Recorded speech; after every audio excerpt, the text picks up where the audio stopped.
주일 저녁 교회로 오는 발걸음이 어떠셨나요? 저는 아천홀에서 이쪽으로 넘어오는데 바람이 선선해서 참 좋다라는 생각을 했습니다.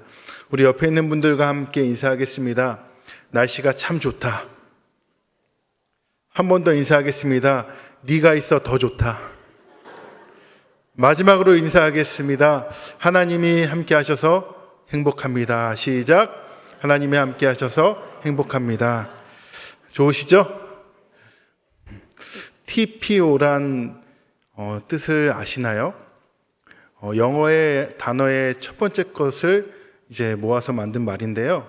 시간, 장소, 상황이라는 이 TPO를 우리는 잘 알고 있을 것입니다. 그 상황에 맞게 우리가 어떻게 행동하고 혹은 어떤 옷차림을 입느냐에 대한 것이죠. 제가 대학생 때 신학교를 다녔는데요. 그때 정장을 입고 다니는 한 선배가 있었습니다. 어떠한 시간이든 장소든 상황이든 정장을 입는 선배였습니다. 제가 놀랐던 것이 새벽 예배 이후에 기숙사 방별로 축구를 하는 시간이 있었는데 그 선배는 정장을 입고 나왔습니다. 10여 년이 지난 후 저는 둘째 아이가 저희 와이프 임신해서 산부인과에 가게 됐는데 일산의 한 산부인과에서 그 선배를 딱 마주친 거예요. 제가 뭐라고 인사했을까요? 형 왜 정장 안 입었어? 그랬더니 그 선배가 내가 그때는 어렸어 그러더라고요. 여러분, 제가 오늘 이 시간 설교하러 나왔는데요. 이 복장이 아닌 전혀 색다른 복장으로 나왔다고 해보세요. 여러분 많이 당황하셨겠죠? TPO, 그 시간과 장소와 상황에 맞는 우리의 옷차림과 행동들은 그 사람의 분별력을 말해줍니다. 그렇다면 지금의 TPO는 무엇인가요? 이 시대, 대한민국의 상황은 어떻습니까? 지금 교회의 형편은 어떻습니까? 오늘 나의 상황은 어떻습니까? 오늘 우리가 읽은 본문의 제자들은 예수님이 승천하신 이후에 구심점을 잃어버린 상황이었습니다. 그들은 갈 곳을 알지 못해 무엇을 해야 할지 모르는 상황이었습니다. 그때 그들이 기억하고 한 것은 무엇일까요? 오늘 우리가 읽은 사도행전 1장 10에서 14절은 제자들의 첫 번째 반응을 기록하고 있습니다. 제가 요약해서 한번 읽어보겠습니다. 감람원이라 하는 산으로부터 예루살렘에 돌아오니 그들이 들어가 다락방으로 올라가니라. 여자들과 예수의 어머니 마리아와 예수의 아우들과 더불어 마음을 같이하여 오로지 기도에 힘쓰더라. 아멘. 이 짧은 세 구절 안에 영적으로 중요한 전환점들이 있는데요. 첫 번째는 예루살렘으로 돌아왔다라는 것입니다. 예수님이 없는 그 상황에서 제자들이 돌아간 곳은 자신들의 고향인 갈릴리가 아니라 예수님이 못 박히셨던 예루살렘이었습니다. 배신과 죽음의 장소인 예루살렘으로 돌아왔습니다. 주님께서 예루살렘을 떠나지 말라라고 한 그 명령을 기억한 제자들은 도망치지 않고 예루살렘에 돌아오게 된 것입니다. 이것은 믿음의 결단입니다. 회피가 아니라 순종으로. 그때 하나님의 새로운 역사가 시작되었습니다. 그들이 함께 모인 장소는 또 어디입니까? 다락방에 올라가니라 라고 했습니다. 다락방은 우리가 생각할 때 숨기 좋은 장소라고 생각할 수도 있지만 제자들이 예수님과 함께 모여 밥도 먹고 신앙생활에 대해서 나눔을 했던 장소입니다. 이 장소는 기억의 장소, 말씀의 장소, 사명의 장소인 것입니다. 그들은 그 사명을 기억하여 다락방으로 올라간 것입니다. 그 장소가 회복된다라는 것은 우리 공동체의 사명이 회복됨을 의미합니다. 또한 마지막으로 마음을 같이하여 오로지 기도에 힘쓰더라.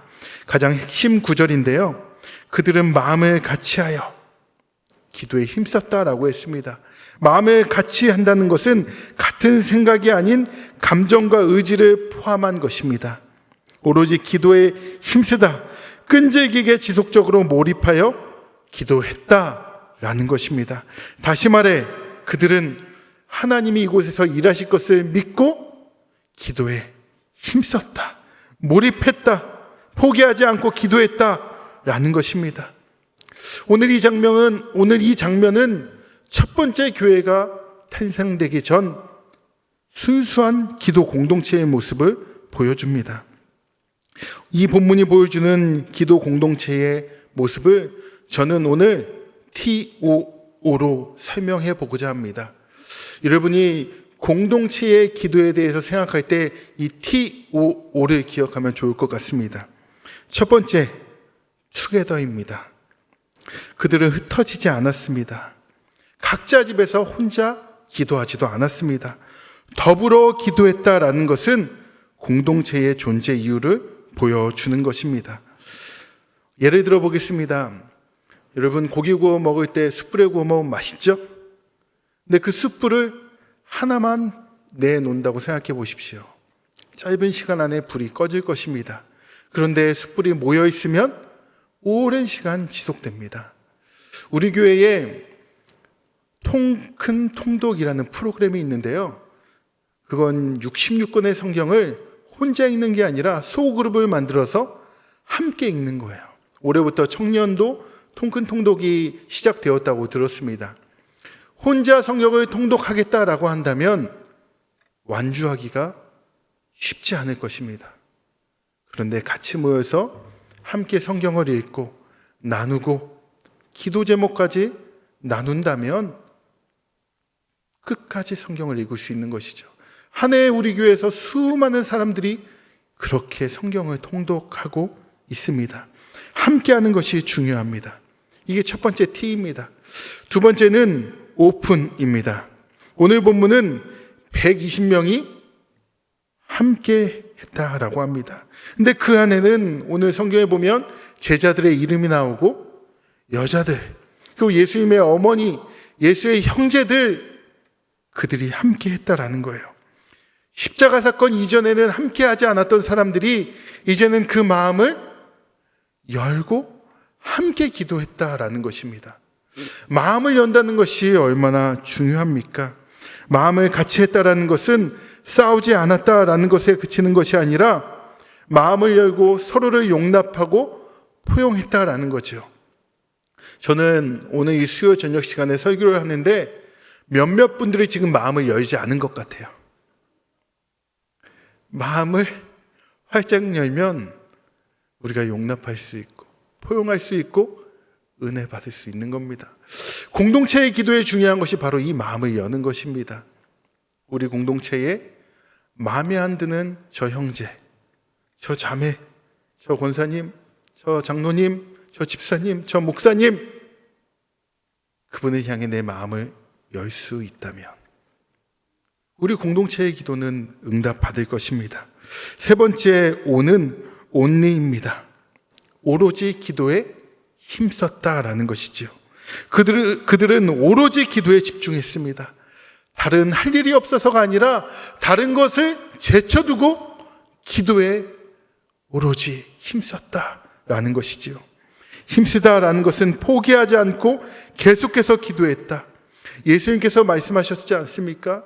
너희는 예루살렘을 떠나지 말고 성령이 오시기까지 기도하라. 그들은 성령이 오기까지 기도했던 것입니다. 물이 몇 도에 끓죠? 네, 너무 쉬운 걸 물어보면은 마음의 문을 닫는 성향이 있죠? 100도가 되면 물이 끓습니다. 98도, 99도도 아니고 100도가 되면 끓는 거예요. 우리의 기도가 100에 다다를 때까지 온리 기도에 힘썼다. 저희 교구의 한 권사님께서 남편의 영혼 구원을 위해 기도를 해오셨습니다. 그 남편분은 젊을 때 사업이 망한 이후에 마음이 낙심이 커서 집거하셨습니다. 방에 들어가 잘 나오지도 않고. 그런 분이 교회는커녕 예수를 잘 믿으려고 하겠습니까? 근데 그 권사님은 끊임없이 기도했고 목회자에게 기도 요청했고 기도 제목을 나누었습니다. 근데 그분이 78세가 되셔서 몸이 많이 아파지셨어요. 그전에도 아팠지만 몸이 많이 아파지시면서 병원에 입원하셨습니다. 목사님 한번 와서 우리 남편한테 기도해 주세요. 신방 가서 병원에서 만나서 성도님 제가 기도하러 왔습니다. 기도 가능하세요? 했더니 받으시겠대요. 그러고 나서 영접 기도를 했습니다. 그분이 아멘을 했을까요? 안 했을까요? 마음을 열고 대답해 보세요. 아멘 하신 거예요. 저는 너무 감사했습니다. 권사님한테도 제가 뭔가 할 거를 한 것 같고. 그런데 그 권사님이 몇 주 뒤에 다시 전화가 왔어요. 목사님 남편이 요양원에 있는데 그때 아멘 한 게 감정적으로 어쩌다 한 거일 수도 있잖아요. 다시 한번 해주세요. 다시 신방 가야 되는데 제 마음이 콩닥콩닥 뛰는 거예요. 그때는 아멘 했는데 이번에 요양원에서 아멘 안 하면 어떡하지? 기도하면서 갔습니다. 아멘 했을까요? 안 했을까요? 아니요예요? 아멘이에요? 아멘 하셨어요. 78세 돌아가시는 그 해에 예수님 믿고 돌아가셨어요. 누군가는 너무 늦지 않았습니까? 라고 할지 모르겠지만 그 권사님의 기도에 끌린 점이 그때 도달했던 것입니다. 제가 잘한 것이 아니라 그때가 바로 구원받을 때였던 거예요. TOO입니다. 함께 마음을 열고 오로지 기도에 힘썼을 때 그 공동체의 기도가 응답되는 것입니다. 초대교회는 그 시대, 그 장소, 그 상황에서 TPO의 그 순간에 올바른 반응을 했습니다. 위기의 시간, 예루살렘이라는 장소, 주님의 부재라는 상황 속에서 기도하는 공동체가 되기로 결단했습니다. 그리고 초대교회는 태어났습니다. 지금 우리도 결단해야 됩니다. Together, open, only, 함께 기도하는 것, 마음을 열고 기도하는 것, 끝까지 집중하며 기도하는 것. 이 기도가 우리의 가정과 교회와 이 나라를 살릴 수 있습니다. 사랑하는 성도 여러분, 왜 기도가 응답되지 않을까요? 스스로에게 질문해 보세요. 나는 공동체와 함께 기도하고 있는가? 혹시 누군가에게 마음을 닫고 있지는 않는가? 중단한 기도, 포기한 기도는 없는가? TOO. 여러분에게 적용해 보시기를 바랍니다. 지금 이 나라는 참으로 위기의 시대입니다. 교회도 마찬가지입니다. 성도들이 모이기보다는 점점점 모이지 않는 시대가 되었습니다. 젊은이들의 지금 현실은 어떻습니까? 여러분은 이 TPO에서 어떤 선택과 결정을 하시겠습니까? 오늘 이 저녁 무엇을 위해 나오셨습니까? 기도하겠습니다.